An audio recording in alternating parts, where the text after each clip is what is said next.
Hello and good evening, everyone from Silicon Valley. It's a pleasure to be here today. My name is Vicki Huff, and as I was introduced, I am the vice chair in the U.S. firm of PwC around technology, but also am responsible for our innovation globally and our new ventures organization. So pleasure to be here. I am excited to go through a presentation with you, but first I just would like to thank the team with Liga Summit for inviting us and asking me to present.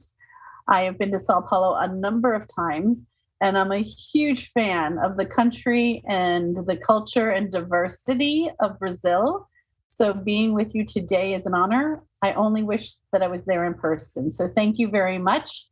And I want to do a shout out to Denise Penosa, our local partner who runs innovation within PwC Brazil, who's done a phenomenal job and is my, partner in crime, as we say in the US, in a very positive way of helping me as we drive innovation within PwC around the world.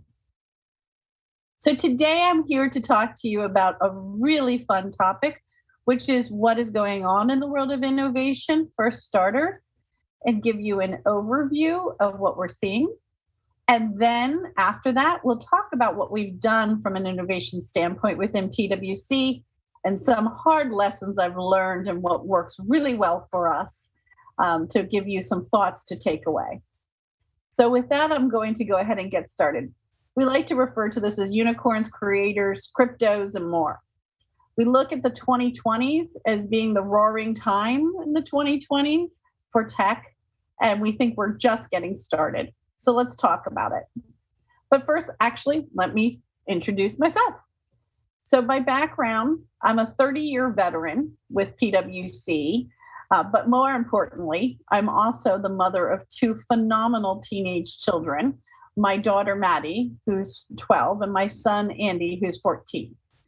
And these pictures are probably a little outdated, but show a lot of what my life is. I'm either at work doing innovation, in Silicon Valley, or I'm with my family. I am a big, big believer in the scouting movement and being outside. I have done, as you can see here, a number of things. I volunteer as a mom, both for my daughter with her Girl Scout program and my son in his camping. And I actually went, oh my goodness, hiking and backpacking with him recently, which was a ton of fun. You'll see my interest in the outdoors. My husband, Greg, and I and our whole family were recently, before COVID, in Quito, Ecuador, where that picture on the left is taken. I love to travel all over the world. This was before we spent a week in the Galapagos, which was absolutely gorgeous. And I can't wait to come back and explore more of South America with our family. And then last but not least, I am an animal lover. My daughter, as you can see on the right, likes to ride horses. But most importantly, in the middle, and you'll see right in the middle is in my heart, is our dog, Bruni, who is our COVID puppy, who joined us in March of 2020 and has not left my side in a year and a half. So that's a little bit about me and my family. Let's talk about me from a work standpoint. So when you look, as I mentioned, I'm a 30-year PwC veteran. I have joined the firm in the early 90s after graduating from Pennsylvania State University on the East Coast, a huge US football school that I'm very proud of. And shortly after I spent time in our New York office, I moved to San Francisco in 1995 and have been working in Silicon Valley since then. So I've had the great fortune of having an amazing career, because when I came to Silicon Valley, it was a very, very different industry than it is now. I've watched it go from an industry that had barely 100 companies that were public to globalization, verticalization, and dramatic growth far beyond my wildest dreams.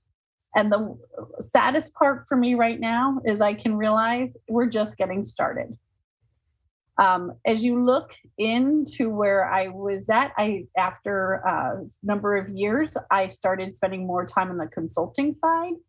I took on our relationships across the software industry, serving many companies like HP, Oracle, Symantec, and others. And then I grew into doing work with Facebook and Google and Salesforce.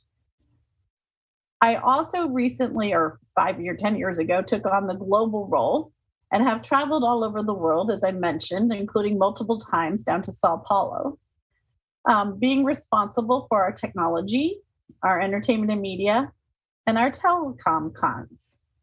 And then from there, about 5 years ago, our CEO asked me to do something radically different.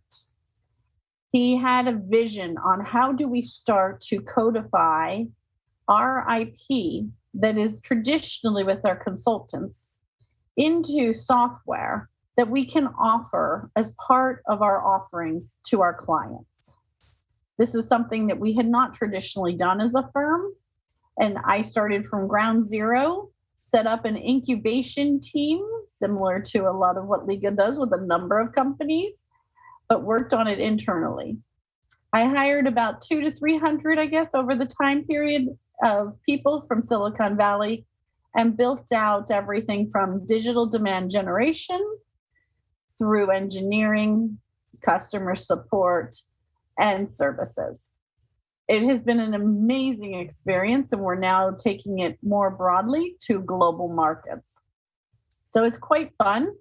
I went from being a lifelong consultant of the software industry to now being a member of the software industry and learned a lot of lessons from that. So I'm thrilled today to not only share with you my observations and some findings from a number of studies that we've been doing on what is exactly happening in the world of innovation and software, as well as to talk about the lessons I learned as I myself built 15 startup companies inside PwC. I'm very happy to tell you today they're generating over a couple $100 million of revenue, and it's now expanding globally throughout the world. So let's go ahead and get started a bit. If you look at what is going on, let me just set the table a bit on what we see. Every year, we are completing a global CEO survey. And the global CEO survey is done where we survey thousands of CEOs in 100 different territories. And we ask them a whole set of questions that we're guiding year in, year out. 2021 was the 24th annual CEO survey. And one of the most important points that came out of the survey for today's discussion is the number one change that our CEOs around the world are planning to do as a result of COVID, which is the focus on digital transformation. You'll see it is right here at the top, and we're hearing clearly over almost 50% of our clients are amping up and increasing their digital transformation investments. So you see very clearly it's at the top of the agenda for large companies, and it's something that they are increasingly focused on. We see this as we're facing increasing demand daily around our consulting group throughout the world. I know the magic opportunity, though, is how do we think about that demand and what is happening in the digital world? So what can these companies do? How do they work with startups? Because some of them are not as agile and nimble to build things. And then for those that can digitize themselves, what are those initiatives that they need to focus on? This is something I spend a lot of time on. And what I can tell you is we very clearly look at the world in two pieces now. We look at companies born in the cloud, and we look at companies that were born before the cloud. And while there is a tremendous amount of growth with those born in the cloud, you have a lot of our traditional Western world businesses running in organizations and on infrastructures that were born before the cloud. And that is a simple way of thinking about life, but it's becoming clear, no matter what industry that we look at, is how companies are increasingly adopting and moving to mobile cloud environments is changing the game, which I'll talk about in a bit more detail. If you look, one more thing that we said, we started peeling back the onion and saying, okay, So if there's all of this demand, what's driving it? And the first thing that we saw very clearly is if you look at the world's largest platform companies, whether it's Google, Facebook, Alibaba, or Tencent, what is the commonality amongst them? And what we found is you have 20 companies that have over 4.5 billion users every month working around the world. That is a significant amount of people on very few platforms. What we also found is when you look at those platforms, there's quite a bit of commonality, and the majority of them are more social media, noting a difference from the e-commerce platforms. So we started to look at what was the trends happening with them. And what we found is increasingly, the platform companies are moving from being advertising only companies to also participating in commerce. And as that trend, combined with 4.5 billion people being on platforms, combined with the demand of enterprise, start to come together, we see an inflection on innovation that is occurring. And that inflection is also has one other piece, which has to do with the amount of companies and the amount of capital going into venture capital, and especially late stage venture capital. So to take a look at this, we started studying the unicorns, and specifically those companies around the world that were receiving late stage venture capital. And we looked at them as a portfolio to say, what are they? Why are they? Where are they going? Who are they? Where are they headquartered? What are the common trends that we see in the unicorn portfolio that we can take observations away for our clients on what is probably the biggest innovation period in modern business history? So we started to study it, and we started looking at any company that achieved a unicorn valuation from 2016 through June of this year. So a 5.5-year period. If a company was private and achieved venture capital at a valuation round that was more than $1 billion, we put it in the portfolio. And so when we did that, and we did that consistently for that period of time, all of the companies globally, we found 965 companies achieving that $1 billion high water mark, or even a lot more in some cases, over that 5.5 years. That is an enormous amount of companies and an enormous amount of capital. And we started to look at that group as a portfolio, again, to understand them. Looking at them, and this slide gives you some statistics. We found some really amazing and interesting information. Some fun things too. $632 billion that were invested in that private VC rounds from January 1st, 2016 to June of this year. When you look at it though, 965 companies, 632 billion. One of the most amazing comments and areas is in this top 10 in the middle here. 10%, so about 108 or 109 companies, or around 350 billion, which is about 60% of the capital, went in to that 10%. So you have 60% of the money is being invested in 10% of the companies. So we do have, as you will start to hear about, the era of whether you call it a decacorn or a dragon, there's something more there for some of these big guys. And there's probably about 100 of them that we put in that category, the top 10 of which I highlight here.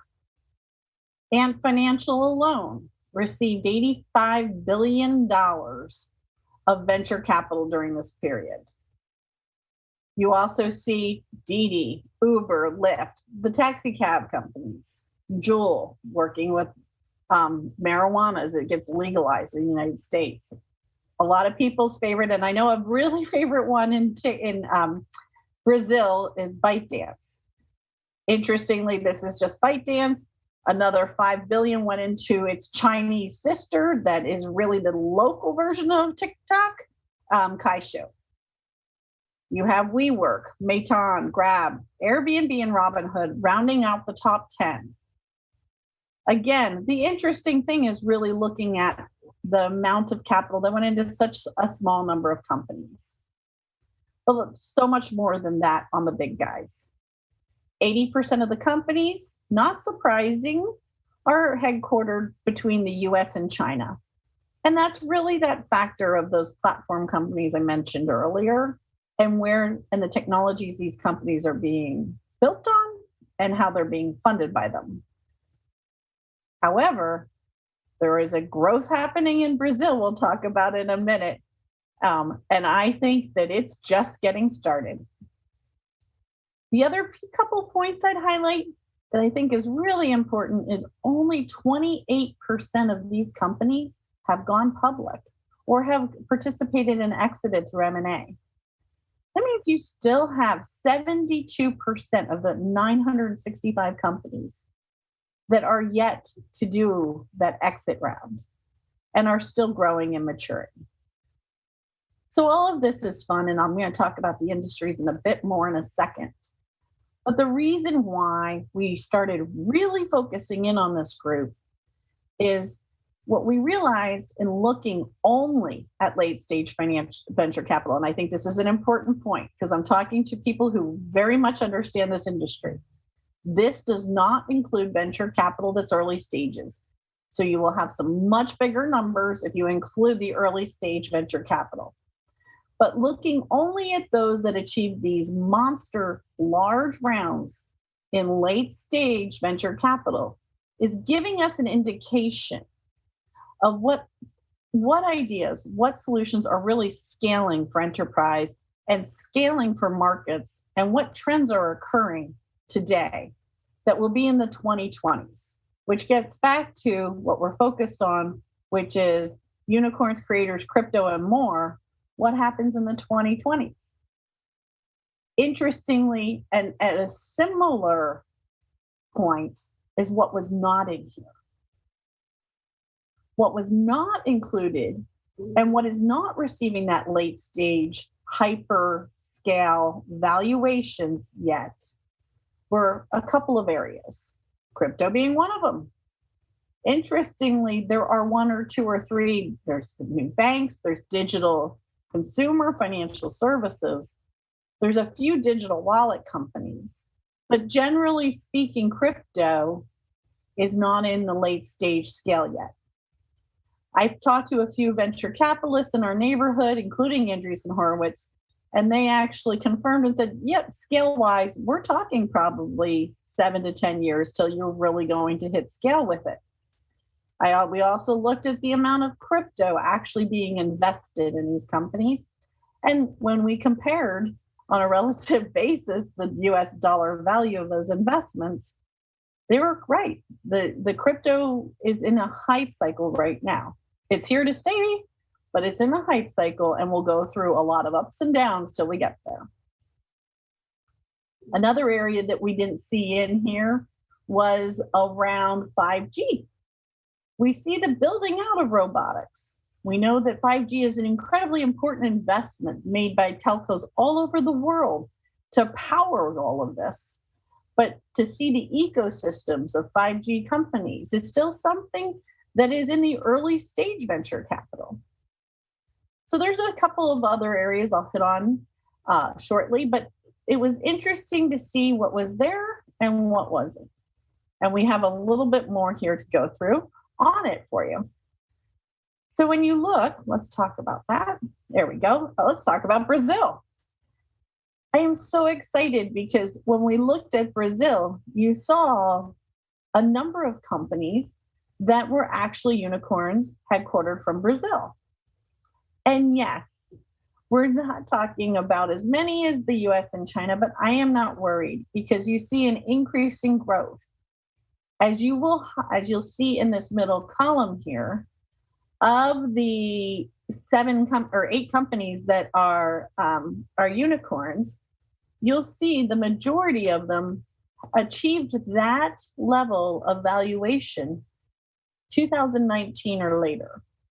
It's relatively recent that you've seen the level of venture capital, late stage, and the scaling of these companies happening. And I would say that there is a question of, is there a bubble happening?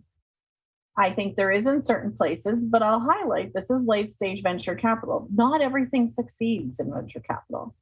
But what is starting to be clear is that we are in a different time.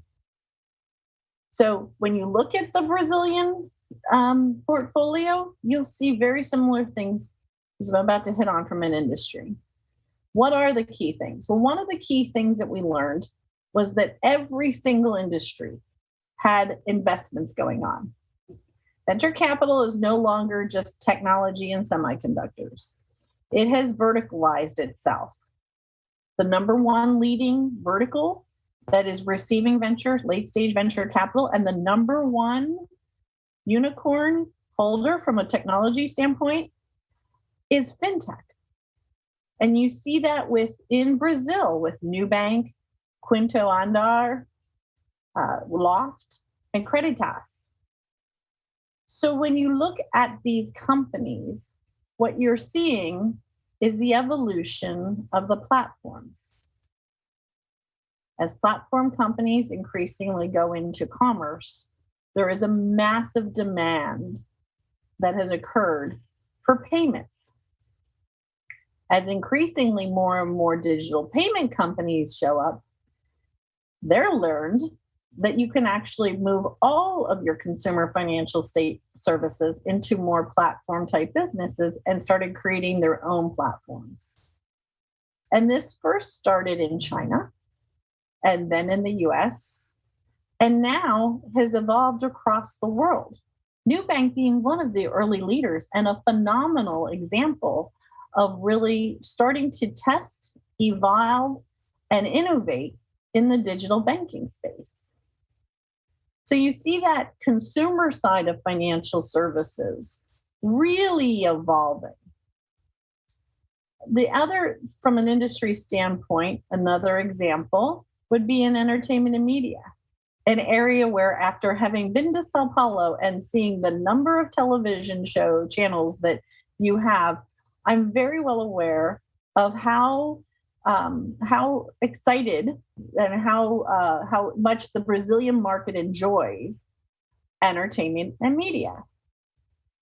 Well, over the last pandemic, when we all started participating much more in video and streaming, a whole new innovation was given to the entertainment and media industry. And you have 3 things really coming together. The first one, wildlife is a great example of, is the gaming world, mobile gaming. My kids, probably just like your kids in Brazil, love to stay home and be on gaming platforms and chat with their friends. This is evolving into what we believe is social media 2.0 or the metaverse. Our kids, Gen Z, are not going and doing the things that we did when we were their age. They would rather sit on their digital device and talk and chat with their friends and who knows who else while they're playing video games. So you have that video game, streaming, chat, all coming together, creating a new world. And then they all stayed home for school. And all of a sudden you have the evolution of ed tech, which we don't see yet, but I would not be surprised if you see more and more of these kinds of companies becoming unicorns in Brazil. Because the evolution of ed tech, there is a tremendous growth in online tutoring platforms in India, China, and now they're popping up all over the world. And so you see our children are communicating and growing up in this world. Something that, are we all happy about?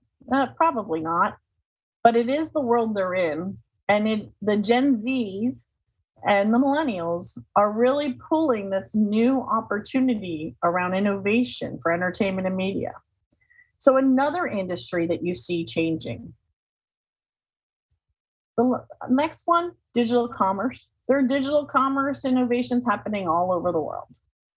And so similar to Madeira, you see e-commerce evolving, but instead of it just being these American and Chinese giants, I love seeing how you have your own local flair of them happening. This is the case in the Nordics, in Brazil, and in several other countries when we look at the unicorns. Large local e-commerce platforms really starting to find their way in a manner that works with the local buying patterns. Some cases, they're actually able to buy on credit. Some cases, they don't allow returns or they do. And it really accommodates and brings together the valuations combined with COVID and the future of digital commerce. So a lot going on, but it's not just limited to fintech, entertainment, media, and digital commerce. It's also around really the green economy. And I love these companies and I love all of the innovators out there because ESG, you guys are making it real. This is amazing. When you look at the unicorns and we started pulling back and looking at it from a sustainability and a climate perspective, what we found is there's $70 billion going into companies that are really committed to changing the game from a climate standpoint. A number of them are in China. Effectively, this round of innovation is giving birth to the automotive industry in China. But that industry, it's not your traditional fossil fuels. They're all electric cars. And similarly, you see evolving in several other territories, including the US, and as well as a little bit in Brazil. Companies focused on modern componentry. They're looking at materials that can help with carbonization and decarbonizing the world. And they're looking at how to create stored energy in new ways from solar. As that continues to evolve, these companies are absolutely having an impact. And where I find most of the companies that are born before the cloud are trying to get their strategies together on exactly how they're going to meet their very aggressive goals.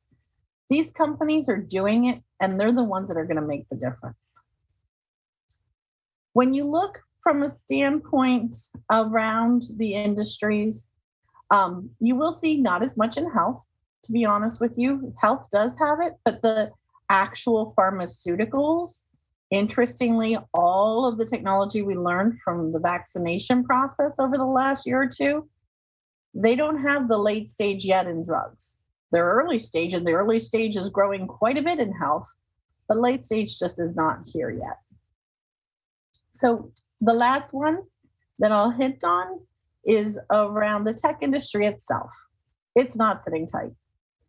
If you look on the enterprise tech side, you see a lot of AI, ML, machine learning, and big data solutions that are focused on how do they take data from enterprise and maximize it and apply automations and or deep thinking to be able to take business to another level. There's a number of companies out there focused in this.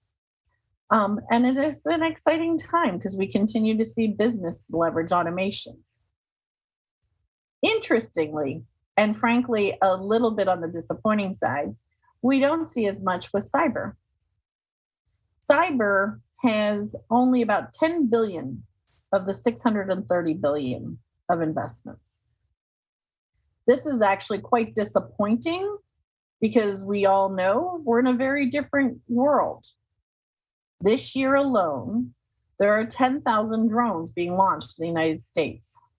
I don't know how many in China, but I'm sure it's another significant number. I don't want to say drones, excuse me, satellites. So quite a bit of changes as far as how much of the world is moving to space. What are the cyber risks? What are our privacy risks? It's continuing to evolve, and countries are continuing to think about how they maximize their positions in that regard. So while I saw the numbers were extremely low in my opinion, I won't be surprised if they continue to grow. So lots of really interesting data in this data. I could talk all day. But let me say, what does it matter? What do we care about? Well, there's 4 things that we're really focused on. The first one, as I've mentioned a number of times, is the reshaping of industries. When you talk about wildlife, or more importantly, actually, I'll throw out another one, the YouTube. I look at the top 20 YouTube channels, the top 10. Brazil has 2 of the top 10 YouTube channels, Felipe Neto and Whindersson. Comedy and digital and gaming. That is really what people are doing from home and has driven popularity across YouTube globally. But it's phenomenal to see, but it is really changing the entertainment industry. You have streaming, and soon you're going to have NFTs, not in late stage, not this soon, probably a bit further out than people realize, but it's starting. It is in the early stage venture capital. And so as you look, those industry lines are changing. The financial services, the consumer side is becoming much more of an app platform business. Does that mean the technology industry owns financial services? No. By all means, no. But does that mean that these industries and how they operate with technology and where they start and stop and work with others is evolving? Yes. My comments regarding electric and energy and electric vehicles. Electric vehicles are interesting, but honestly, they're really the evolution of stored energy. And what I also didn't say is that autonomous vehicles, you don't see those yet in late stage, outside of a few very large companies making big bets. So when you think about the reshaping of industries, whether it's financial services, entertainment and media, energy, or others, they're absolutely evolving. And this goes back to the CEO's increased focus on digital transformation. That survey was almost 10 months ago. I guarantee you that if anything, that percentage has gone up in the last year and not down. So you're going to continue to see a lot of large companies thinking differently around what they do from a standpoint of who they're working with and how they're working. The second one is the carbonization. I did comment on this before, but just to reinforce, everything from ride sharing in the subscription economy to the electric vehicles in China to materials that are building materials and stored energy materials on cars in the United States, to evolution of earlier stage things happening in Brazil, in Europe, in India, and elsewhere, all are contributing to what is a brighter future from a carbonization standpoint. Is it going to solve all of our problems overnight? No, it never does. But are we really starting to have companies that can make an impact? Yes, we do. The next one is really around the digitization of the economy. What does that mean? Well, as I said earlier, I think crypto is a number of years out. But you do see increasingly transactions happening on platforms, digital payments, peer-to-peer lending, buy now, pay later, and increasingly the basics of economies happening in a digital sense rather than in our traditional currency. And at the same time, you have countries such as China that are very focused on rapidly developing their digital currency program. As that continued focus by China occurs, and as the consumer side of financial services increasingly are held and transacted much more on a phone than in a paper currency or coin world, you're seeing the economy digitized. This will only continue to grow. It's in the early days. We are dealing with the infrastructure right now, digital wallets, trading platforms. If you look out 5-10 years, what you're going to see is the evolution of crypto, is the evolution of how do you take an asset and be able to do fractional investments at scale. Yes, you can do some of those things today, but I'm focused on when can we do them at scale in big enterprise.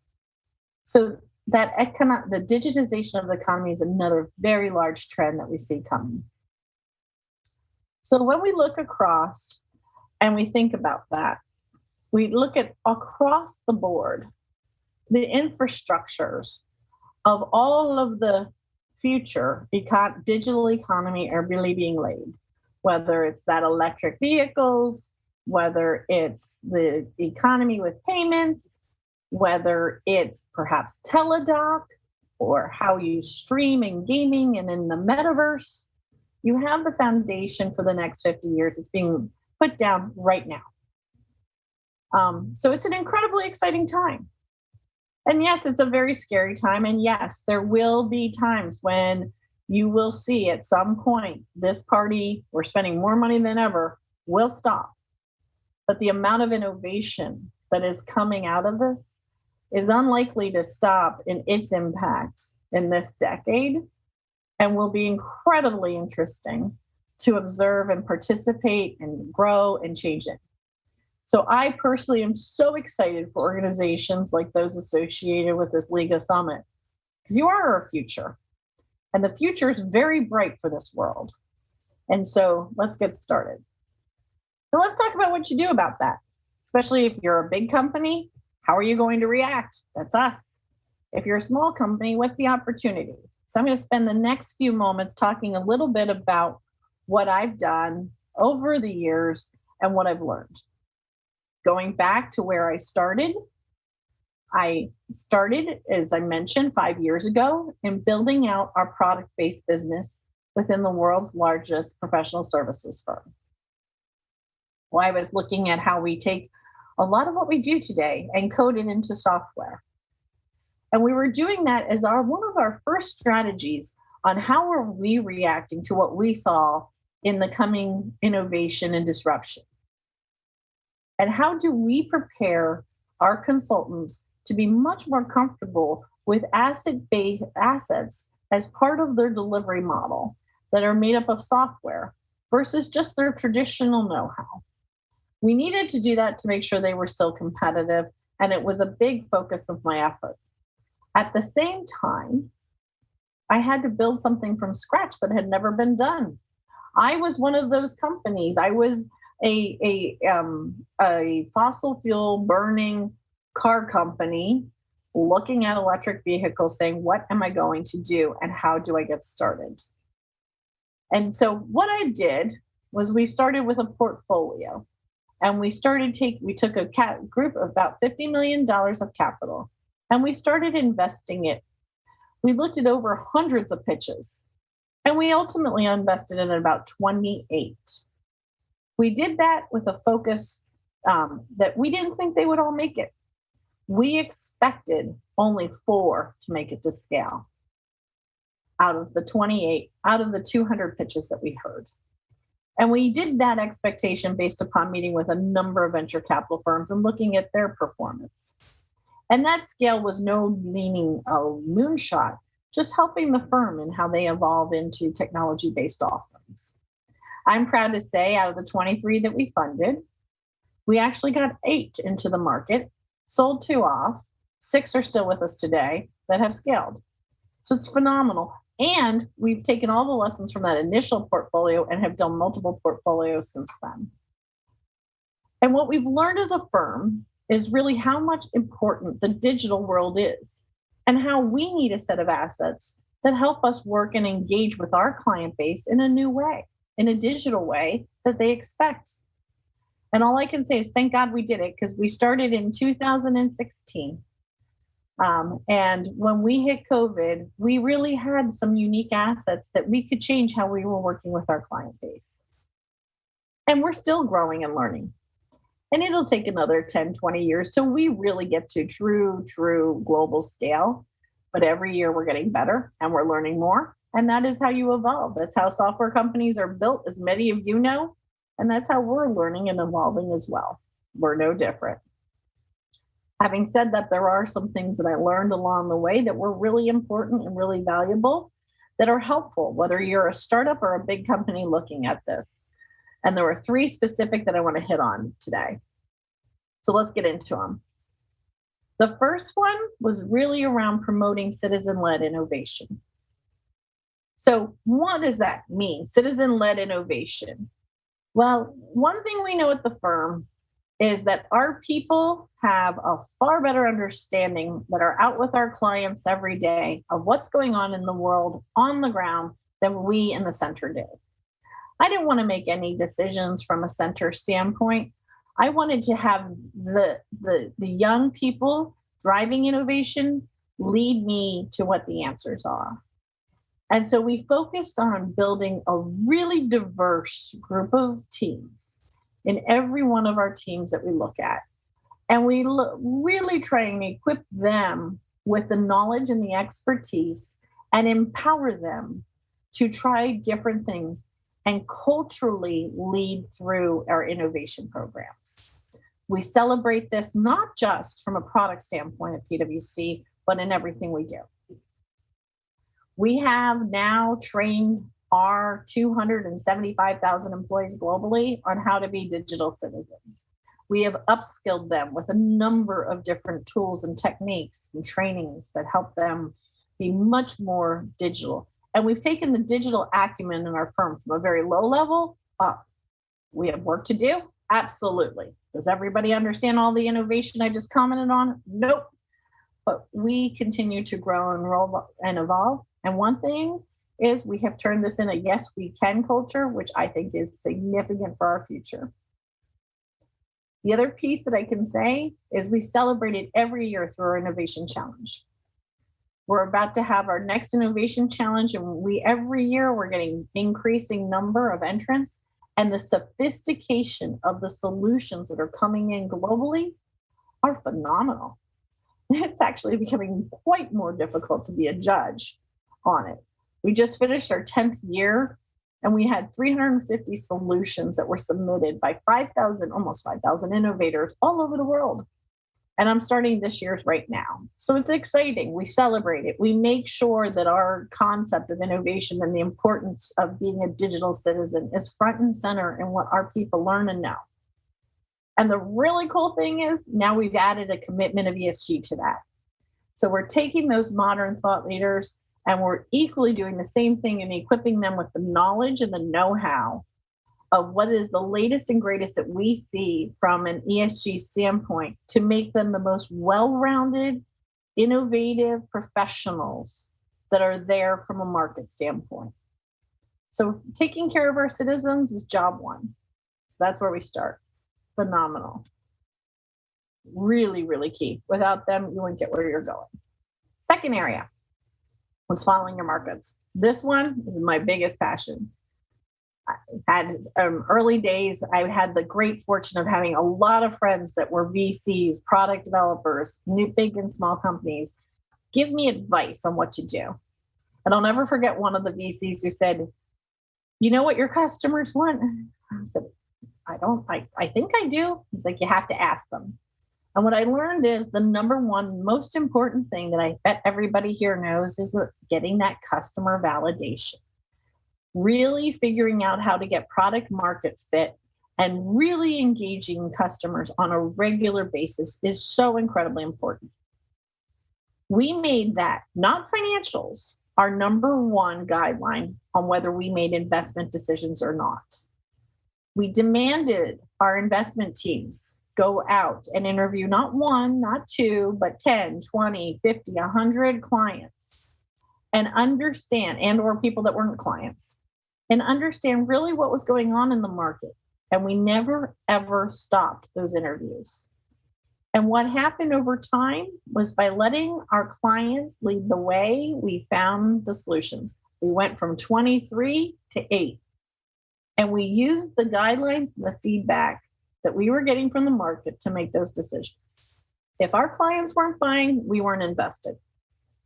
And taking that client feedback and making those client experience surveys, that detailed feedback, the market engagement analysis, be the number one thing that led a lot of our investments was how we got so many to market so fast and found the success. And it's absolutely critical from a standpoint of when you're doing innovation.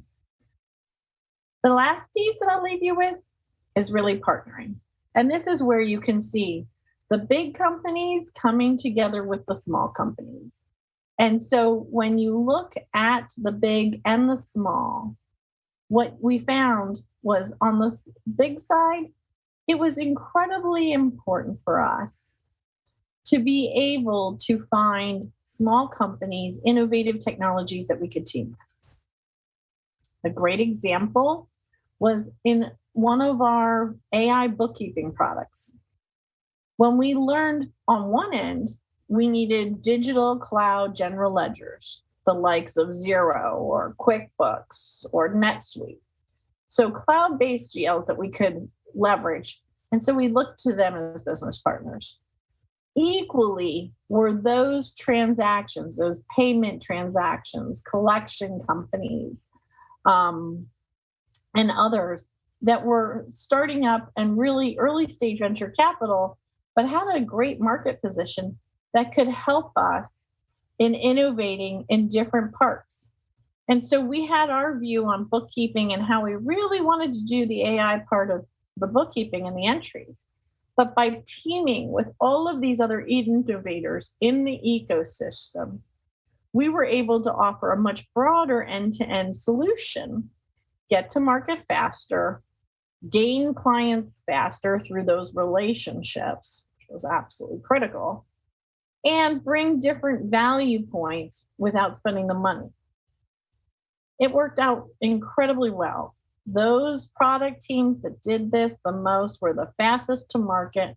And yeah, in some cases, they partnered on things that I think they would have preferred to build, but they got to market faster and they understood what they needed. And so that was actually a key success factor. Similarly, when you look at big companies, if we were a startup and I was, say, one of my vendors that I worked with, I was so thrilled to be able to, in the startup space, have large companies that could help me. And as a big company, I was excited to have small companies that made me look far more innovative than I really was. So that whole partnership back and forth is important to remember. Just because a company is a unicorn doesn't mean it doesn't need other small companies. And just because a unicorn is not a $50 billion or $100 billion global company doesn't mean that it doesn't need big partner friends. And so I think that complementary openness and ecosystem is a very important strategy to keep in play. Those big companies looking for digital transformation, I would argue most of them won't get there. They're going to need to partner with those new models that are coming out of that unicorn study to succeed. And they're going to need to do things in a new and different way. Those small companies that are trying to scale rapidly, let's face it, while those numbers are great, the valuations are out of control. Most of them will never achieve what those business models have. But if they can find a way to find that complementary big company and be able to leverage them from a scale standpoint, perhaps the way you can leverage social media or leverage cloud platforms coming out of one of your favorite platform providers, you're going to find the scale you need. And it's through that type of an open, agile partnering model that you will find those that are going to be the long-term winners and really achieve these models versus those that probably are never going to exit out of the unicorn strategy or even earlier stage. So that is a quick summary, or not a summary, a long summary of what I have to share today. I am looking forward, happy to follow up offline with anybody who has any questions. I'm very excited and would love the feedback on the unicorn study. We will be publishing it later this year. There's quite a bit of information in it, so it's still early days. So be looking out for that. And with that, I'm going to turn it back to the facilitators to take us from there.